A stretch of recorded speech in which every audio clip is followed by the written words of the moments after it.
কাতারের যে এয়ারফোর্স ওয়ানের বিমান হিসেবে যে লাক্সারি বিমানটি $400 মিলিয়ন বলা হচ্ছিল গিফট করতে যাচ্ছে, অর্থাৎ এটি নিয়ে ব্যাপক উচ্ছ্বসিত প্রেসিডেন্ট ডোনাল্ড ট্রাম্প। ডেমোক্রেটরা তারা খেপেছে, তারা বলছে যে তারা দরকার হলে কিছু নিয়োগ বন্ধ করে রাখবেন, তারা বলছে যে কংগ্রেসের অনুমতি লাগবে, নানা বিষয় বলছে। সে যে এটা নিতে চাচ্ছে, আর ডোনাল্ড ট্রাম্প হলো দারুণ ক্লেভার। সে করেছে কি, সে এখন নিজে না নিয়ে সে তার একটা ডিপার্টমেন্টের থ্রুতে এটাকে নিচ্ছে, কিন্তু ব্যবহার করবে অ্যাজ দ্য এয়ারফোর্স ওয়ান। এটা দারুণ লাক্সুরিয়াস। মানে এখনো কিন্তু বলা যাচ্ছে না যে এটা ডোনাল্ড ট্রাম্প নিতে পারবে কিনা।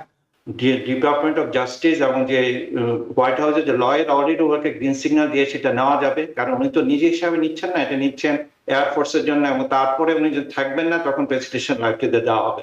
তো এই যে সারাবাই যে সন্দেহটা করেছেন, আমার সন্দেহটা এখনো আছে এটা আলটিমেটলি নিতে পারে কিনা।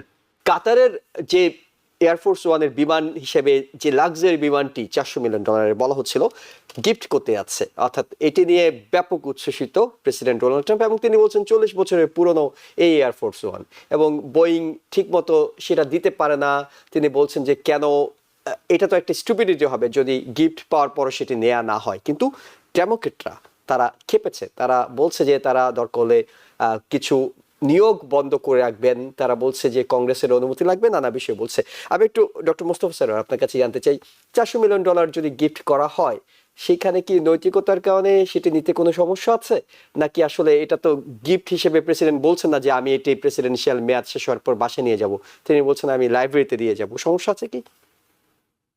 না, এখানে হচ্ছে কি, এই জিনিসটা মানে যুক্তরাষ্ট্রের আমরা জানি যে গণতন্ত্রের যে গার্ড রেল গুলো, সেগুলো কিন্তু একদম সব যে একদম খুব মানে আর কি শক্তিশালী এবং ভার বহন করতে পারবে তা কিন্তু সবসময় নয়। অনেক জিনিসই কিন্তু আনডিফাইন্ড, মানে ক্লিয়ার না। কাজেই সে যে এটা নিতে চাচ্ছে, আর ডোনাল্ড ট্রাম্প হলো দারুণ ক্লেভার। সে করেছে কি, সে এখন নিজে না নিয়ে সে তার একটা ডিপার্টমেন্টের থ্রুতে এটাকে নিচ্ছে, কিন্তু ব্যবহার করবে অ্যাজ দ্য এয়ারফোর্স ওয়ান। এটা দারুণ লাক্সুরিয়াস। মানে কাতার এয়ারলাইন্সে আমরা মানে কেউ কেউ যদি আমরা মানে বিজনেস ক্লাসে, ফার্স্ট ক্লাস তো আরো মারাত্মক, এমনকি বিজনেস ক্লাসেরই কিন্তু লাক্সারি দারুণ। আর এখানে যেটা দিচ্ছে সেটা হলো একদম লাক্সারির চরম। 3টা বেডরুমে এমন করেছে যেটা ডোনাল্ড ট্রাম্প মানে মোহিত আর কি। আমরা স্ক্রিনে একটি ভিডিও দেখাচ্ছি যেখানে আমরা দেখছি তুর্কির প্রেসিডেন্ট তিনিও কিন্তু এই কাতারের সেম বিমানটি আসলে ব্যবহার করেন, অর্থাৎ যেটি প্রেসিডেন্ট ডোনাল্ড ট্রাম্পকে দেওয়ার প্রস্তাব দেওয়া হয়েছে সেই বিমানটিও তুর্কির প্রেসিডেন্ট ব্যবহার করেন। জি, আপনি তাহলে নিশ্চয়ই Erdogan is also having good time with that plane. সেটাই ডোনাল্ড ট্রাম্প চায়। এখন কথা হলো এটা একটা হয়তো দপ্তরের থ্রুতে আনবে, একটা ডিপার্টমেন্টের থ্রুতে। এখানে কংগ্রেস আমি জানি যে চাক সুমার অলরেডি বলেছে যে সে জুডিশিয়াল অ্যাপয়েন্টমেন্ট গুলোকে ব্লক করে রাখবে, হতে দেবে না আনটিল আনলেস এটার ব্যাপারে একটা নেগেটিভ সিদ্ধান্ত। জি হ্যাঁ, কাজেই এটা আমি মানে এখনো কিন্তু বলা যাচ্ছে না যে এটা ডোনাল্ড ট্রাম্প নিতে পারবে কিনা। আমার ধারণা যে Donald Trump is a very clever player. সে তার যে লোকজন তাদেরকে দিয়ে সে ঠিকই যে যুক্তরাষ্ট্রের যে গার্ড রেলের নরবরের জায়গাটা, হ্যাঁ, এগুলো সে খুঁজে বের করবে, করে তারপরে এটাকে সে নিয়ে নেওয়ার চেষ্টা করবে। এটা আলটিমেটলি কি হবে সেটা আমি বলতে পারছি না ক্লিয়ারলি, সঠিক বলা যাচ্ছে না। কিন্তু আমার ধারণা যে ডোনাল্ড ট্রাম্প সে মানে তার অনেক ক্লেভার লয়ার আছে, দেখা যাবে একটা অতি প্রাচীন হয়তো 200 বছরের পুরানো কোনো একটা ধারা বের করে এটাকে তারা মানে আর কি ই করে নেবে, অ্যাকসেপ্টেবল করে নেবে। এটাই আমার যেন মনে হয়। আমি ডক্টর কবির হাসান আপনার কাছে জানবো ছোট করে একটা পয়েন্ট যোগ করি, যেটা of course pros and cons যেটা আছে। ডোনাল্ড ট্রাম্প বলতেছে যে $400 মিলিয়ন সেভ হবে। আপনি যেটা বললেন যে এই মানে যে নতুন ফ্লিট এটা 2029 এর আগে আসতে পারবে না, 40 বছরের পুরানো। এই সুযোগটাতে ইন্টারিম টাইমে একটা পেয়ে গেলাম, অসুবিধা কি? আর যে জিনিসটাতে কনস্টিটিউশনাল পার্ট যেটা আছে, আসলে এটা অ্যাপ্রুভাল নিতে হয় যে emolument clause of United States constitution একটা জিনিস আছে, যখন ফরেন গিফট নিতে চায় তবে কংগ্রেসের অ্যাপ্রুভাল রাখে। সারবা যেটা বলেন অলরেডি ডিপার্টমেন্ট অফ জাস্টিস এবং যে হোয়াইট হাউসের যে লয়ের অলরেডি ওকে গ্রিন সিগন্যাল দিয়ে সেটা নেওয়া যাবে, কারণ উনি তো নিজে হিসাবে নিচ্ছেন না, এটা নিচ্ছেন এয়ারফোর্সের জন্য, এবং তারপরে উনি যদি থাকবেন না তখন প্রেসিডেন্সিয়াল লাইফটিতে দেওয়া হবে। কিন্তু সেখানে যে জিনিসগুলো বলা হচ্ছে যে অফকোর্স এটা নেওয়া একটা এনহ্যান্স ডিপ্লোম্যাটিক কানেকশন হচ্ছে কাতারের সাথে, তারপর ইন্টারিম সলিউশন হচ্ছে প্রেসিডেন্সিয়াল যে ফ্লিটের কারণে, কিন্তু কনস্টিটিউশনাল লিগের কনসার্ন যেটা আমরা বলি এবং যেটা অলরেডি ডেমোক্রেট কিছু কিছু রিপাবলিকানরা খেপেছে এই ব্যাপারে। এখন আরেকটা ব্যাপার যেটা অনেকে করছে না, আপনি যদি এটা নেন না, ধরেন আজকেও আপনাকে এটা ডেলিভারি দেওয়া হলো, কিন্তু এটাকে আবার রিফিটিং করতে হবে, কারণ এটা এসপিওনেজের ব্যাপার আছে। রিফিটিং করতেও যারা সমাজ বিশেষজ্ঞরা বলেন যে এটা অনেকটা সময় লাগবে, অনেক পয়সার খরচ হবে।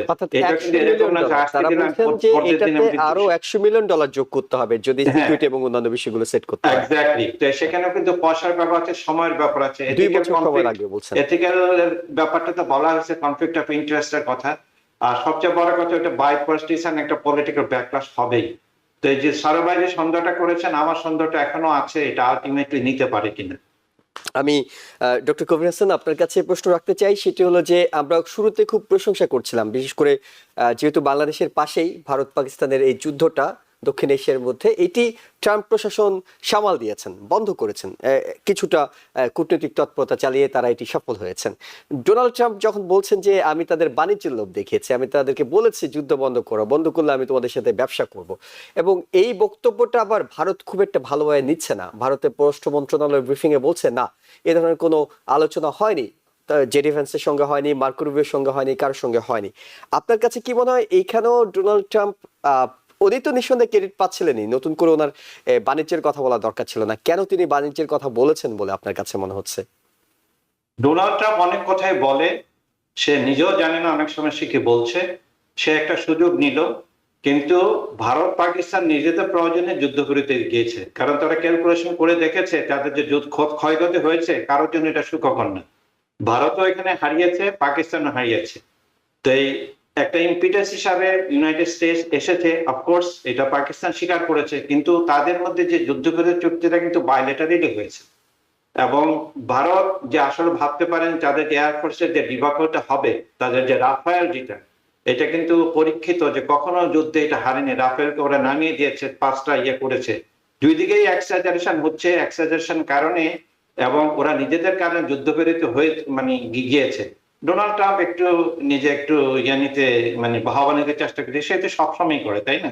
Donald Trump has to be the only reason, only final mark, সে যেটা মনে করে আর কি।